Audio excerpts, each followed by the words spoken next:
बिस्मिल्लाहिर्रहमानिर्रहीम, अस्सलाम वालेकुम।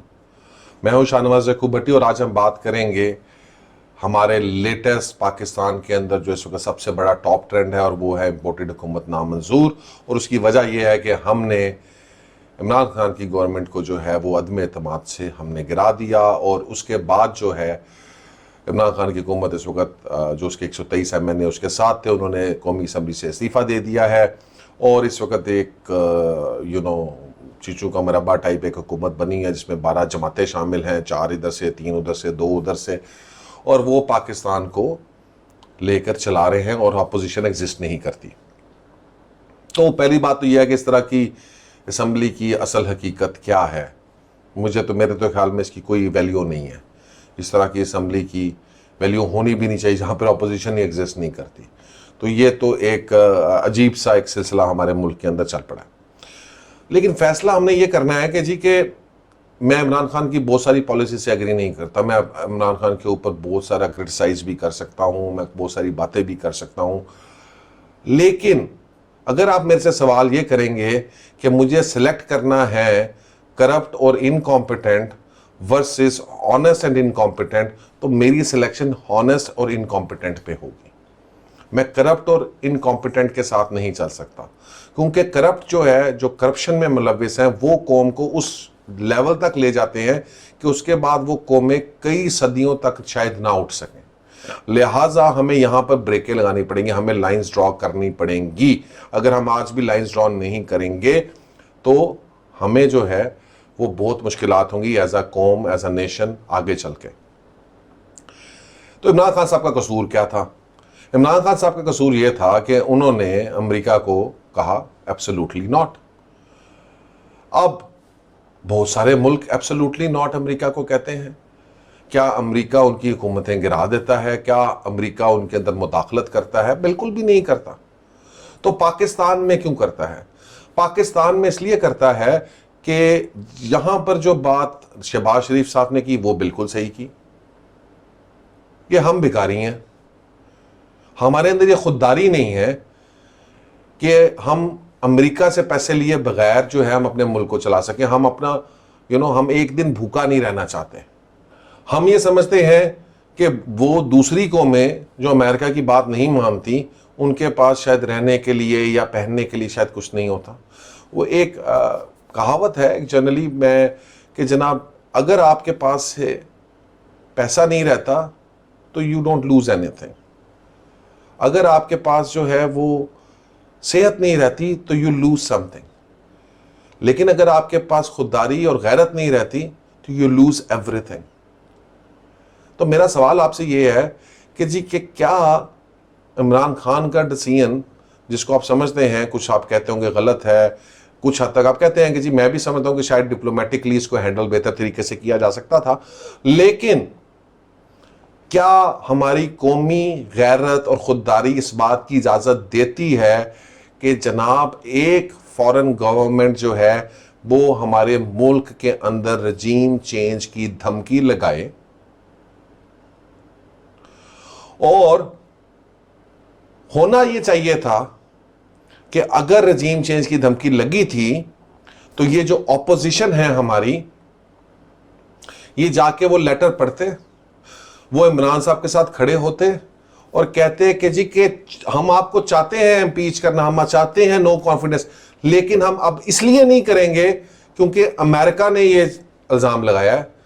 तो अगर हमने अब किया तो हमारे ऊपर अमेरिकन पिट्ठू का इल्ज़ाम लग जाएगा, और अमेरिकन पिट्ठू का भी छोड़ें तो लोग ये समझे कि शायद अमेरिका की एमा पे हमने ये किया, हमने अमेरिका की एमा पे पाकिस्तान में गवर्नमेंट चेंज कर दी, तो हम नहीं करेंगे। होना ये चाहिए था।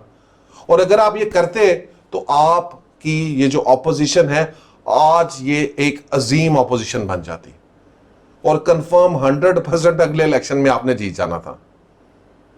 लेकिन नहीं, इतनी अकल तो दी ही नहीं किसी ने आप लोगों को, क्योंकि इमरान खान तो जो पॉलिसीज और इकोनॉमिक पॉलिसीज लेके चल रहा था उससे तो लग ही रहा था, मैं खुद भी ये सोच रहा था कि अगले इलेक्शन में इमरान खान के लिए बड़ा मुश्किल हो जाएगा। लेकिन नहीं, ये अकल हमारे अंदर मौजूद नहीं है और हम ये समझते हैं कि जनाब हम बहुत ही अक्लमंद लोग हैं, लेकिन मेरे ख्याल के अंदर हम में से बहुत सारे लोगों के अंदर इतनी अकल भी मौजूद नहीं। हमने उसके बरक्स हमने कहा कि जी उसने तो कहा है, लेकिन हमारा डायरेक्शन भी वही है, लेकिन हम उसकी एमा पे नहीं कर रहे, हम अपनी एमा पे कर रहे हैं।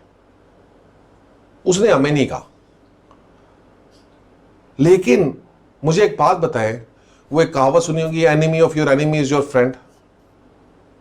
तो इसी तरीके से अगर एक दूसरे मुल्क का आपके मुल्क के अंदर हुकूमत गिराना चाहता है और आप भी उस मुल्क के अंदर हुकूमत गिराना चाहते हैं, तो बेसिकली आपको कहावत समझ आई, enemy of your enemy is your friend.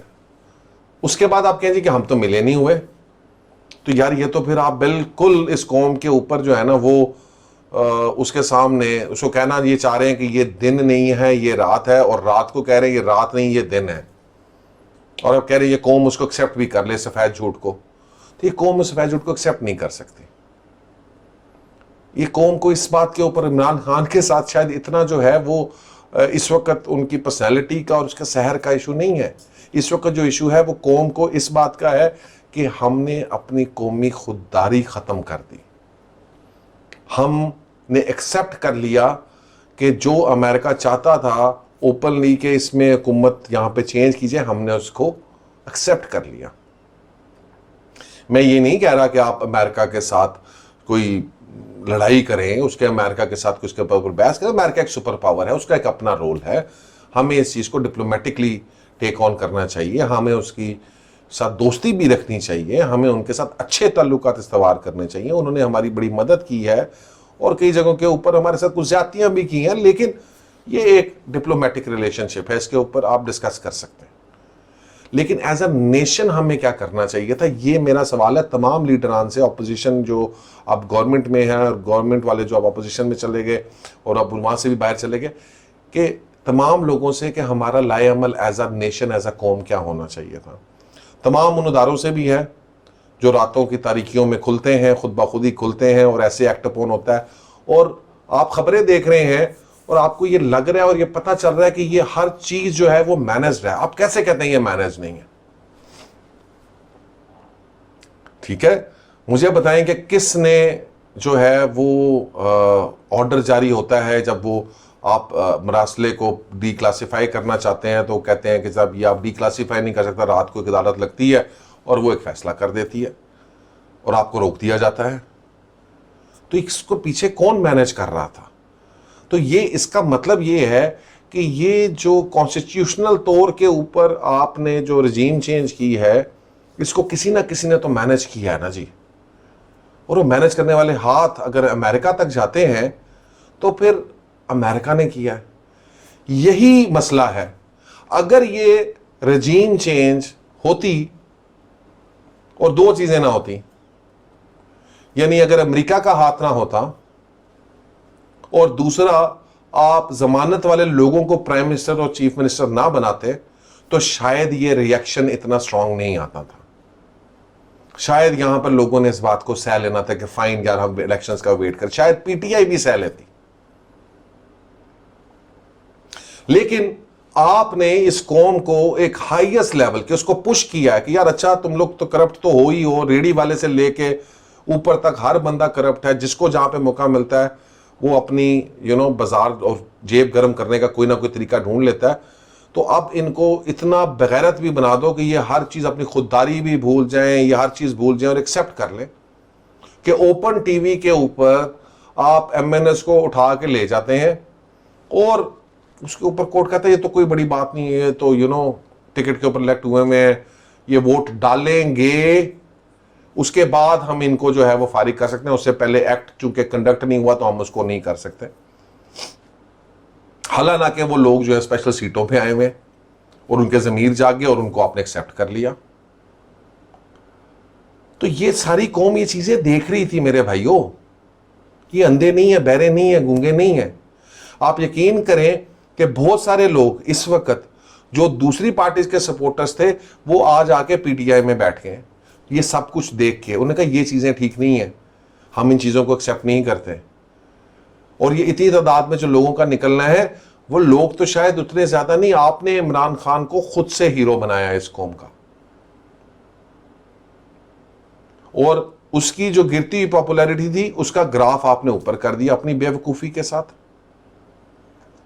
अब आप डरे हैं, अब आप सोचेंगे कि जनाब अब इससे आप गलत इकदाम और की तरफ जा सकते हैं, आप उसके खिलाफ और सीवियर इकदाम करेंगे। आप जितना सीवियर इकदाम करेंगे वो उतना पॉपुलर होता जाएगा। तो लिहाजा मेरी गुजारिश ये है कि ये टेक्निकली इमरान खान का किया कराया नहीं है, ये आप लोगों का किया कराया है कि आप लोगों को देख के हम इतने तंग आ गए हैं कि हमने फैसला किया है कि हमें अपनी जो खुद मुख्तारी है, हमें अपनी जो खुददारी है, हमारी जो अपनी कौमी गैरत है, उसकी हिफाजत हमने खुद करनी है, क्योंकि आप लोग इतने बगैरत हो चुके हैं जो हमारे लीडरान हैं कि आप नहीं कर सक रहे अब, क्योंकि अब आप लोग जो हैं वो इसको समझते हैं कि ये नॉर्मल है, ये ओके है, दिस इज फाइन, अपनी खुददारी बेचना इज परफेक्टली फाइन, भीख मांगना इज परफेक्टली फाइन, और इस बात को फिर एक्सेप्ट भी करना कि जी के हम जो है वो भीख मांग के जिंदा है, ये इसमें बड़ी इज्जत की बात है और इससे हमें जो है वो बड़ी जो है वो पजीराई मिलेगी। तो मेरे ख्याल के अंदर हमें अपने आप को दोबारा से, अभी भी मौका है, आप बड़े लीडर बन सकते हैं। पीएम साहब आप बहुत बड़े लीडर बन सकते हैं, शायद आप इस वक्त भी जो है इस जो नेशनल खुददारी के ऊपर, कौमी गैरत के ऊपर ये जो कालक मली गई है, इस वक्त भी इसको चेंज किया जा सकता है। अभी भी हम एक नेशनल कंसेंसस की तरफ जा सकते हैं।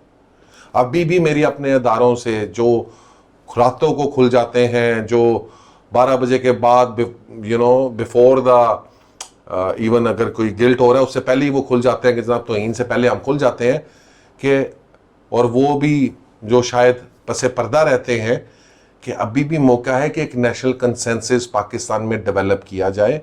इस नेशनल कंसेंसस को आप डेवलप नहीं करेंगे तो ये सिर्फ आप 2 या 3 पार्टियों की लड़ाई नहीं है, ये पाकिस्तान के मुख्तलिफ सेगमेंट्स की लड़ाई है। और अगर ये मुख्तलिफ सेगमेंट्स आपस में भिड़ पड़े, ये लड़ाई हो गई, तो फिर इस कौम के अंदर आप नफ़रत को इतना पालेंगे, इतना ऊपर ले जाएंगे, इतना ऊपर ले जाएंगे कि शायद फिर इस कौम के अंदर वो मोहब्बतें, वो उल्फतें वैसी ना रहीं जैसी रहनी चाहिए कौमों के अंदर। बहुत बहुत शुक्रिया। अल्लाह हाफ़िज़।